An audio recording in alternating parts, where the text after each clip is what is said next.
So you're interested in the west side of Danville, and in particular the Danville Estates neighborhood. Well, I'm happy to tell you about this. This is my favorite neighborhood in all of Danville. In fact, probably the whole East Bay. In this video, I'm going to talk to you a little bit about the history of Danville Estates, why the location is so important for people wanting to move there, and then what it's like actually living in Danville Estates. Hi, I'm Bob Gibbs with the Gibbs Real Estate Group at Compass. We've been selling real estate in the East Bay, in particular in Danville, for well over 20 years. So if you're interested in learning more about the East Bay real estate and in Danville in particular, just subscribe to this channel. I'm updating it weekly with new content and new information about the East Bay. And if you're interested in moving to the East Bay area, just give us a shout out. We'd love to help you and make a smooth transition into the East Bay area of California. So the neighborhood of Danville Estates really started right after World War II.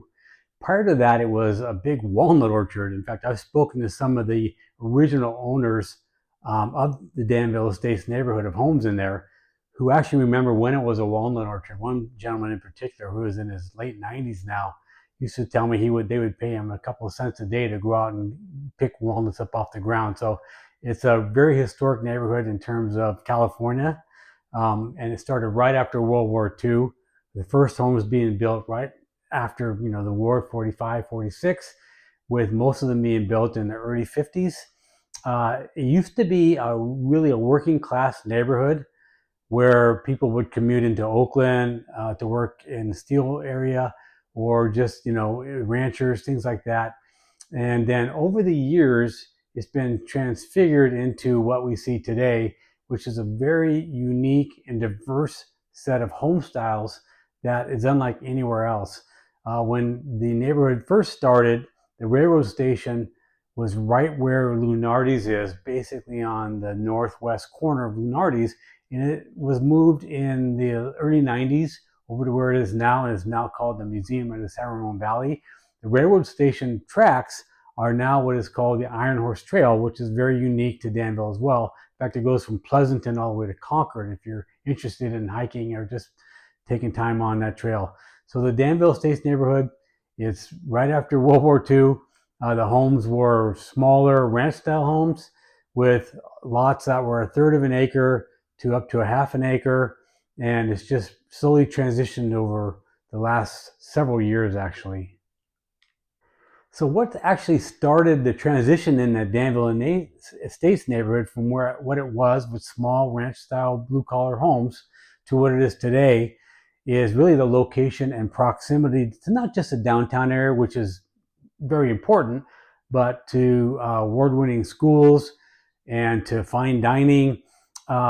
When Danville Estates started being redeveloped in probably the mid-90s to up till today, the downtown Danville area was kind of a unique, small, little charming area that not a lot of people knew about.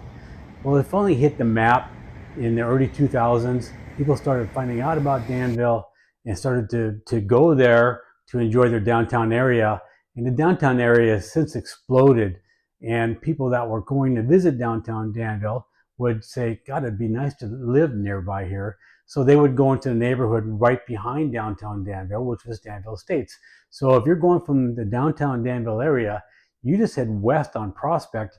As soon as you cross Railroad Avenue, right where the railroad station is now, the Museum of the San Ramon Valley, you're basically in Danville Estates.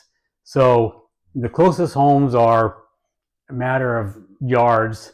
Farthest homes in Danville Estates is probably about a quarter-mile walk. It's very much a walking neighborhood. So the location being as it is, the local school, Montera, the elementary school, is an award-winning school. Everyone kind of walks to school from there. You have the downtown Danville area and its restaurants. You have the livery and mercantile area with its restaurants and shops. And then you have all the activities that go on in the downtown area.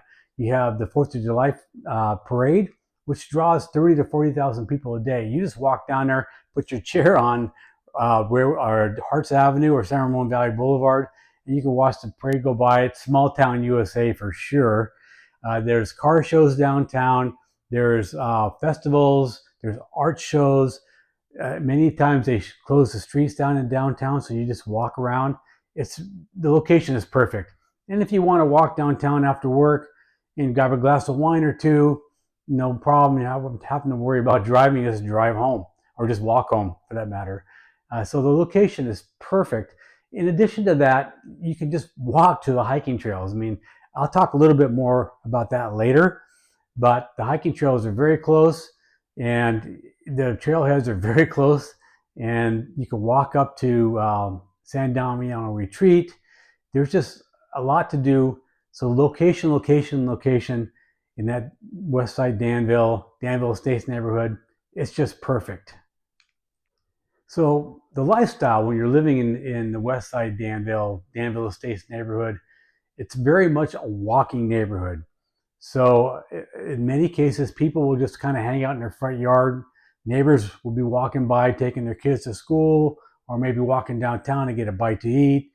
And you'll get to talk to and meet everybody. So if you're an introvert, you can stay in and enjoy the backyards because they're larger lots for the area. But if you want to go out and meet people and introduce yourself to neighbors and have more of a neighborly experience when you're living in that area, you can just hang out in the front and people will walk by, say hi. You can have them come up for something cold to drink and strike conversations. It's a pretty unique area, and it's all different types of people there. So you'll have senior people that have been there for a long time. You'll have younger families that are moving in. You'll have executives for corporations. You'll have people that are firefighters. It's a very unique area, and you won't find that, I think, anywhere else that I've ever experienced. And so living in that area is pretty awesome, actually. And so, as I mentioned, it's a walking neighborhood. And if you like to hike, you can just walk around the corner to the street called Town and Country. You walk up to the top, and there's a trailhead that takes you all the way up to Las Trampas ridgeline. And you could hike for miles and miles and miles out there. It's all walking distance from the Danville Estates neighborhood. If you want to walk, you have children that are in high school, or if want to walk to the high school, that's about a 15-minute walk. Very short. Like I said previously to this, the elementary school is right there. It's Monterey Elementary School, award-winning. My kids went to school there. I can vouch for it. So living in the west side of Danville is a pretty unique experience. Again, you end up walking everywhere, healthier in a lot of different ways. You're not, if you're people who like to drink wine, they're not worrying about having to drive home. You just walk home. You meet your friends there. It's just a wonderful location to live, and the quality of life there is very high. It's not cheap, I will say that. So what we're finding now is a lot of the homes that were original ranch homes have been converted to homes that were 14, 15, 1,600 square feet. Homes have been scraped, 5,000 square foot home put on a lot. However, it's very diverse. And so you'll have homes that are still the old ranch homes that may have had updates done to them to make them more modern on the inside, but it still has that nice ranch look on the outside. The trees are all grown. It's a really cool area to hang out at night because the sun sets right over Las Trampas ridgeline. You have beautiful sunsets. It tends to cool off quicker than the rest of the East Bay because our air conditioner is the San Francisco Bay, and the cold breeze kind of just comes over the top of Las Trampas and comes right down into Danville and cools that whole area. So the summers are very, very nice. Not a whole lot of bugs. It's just a very enjoyable experience. If you're going to be coming there from a different state, you won't believe what you're going to be seeing.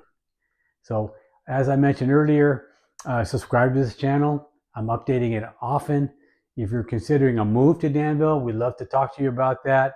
And we have ways of finding your homes that really aren't even on the market yet. So we can certainly help you in that arena as well.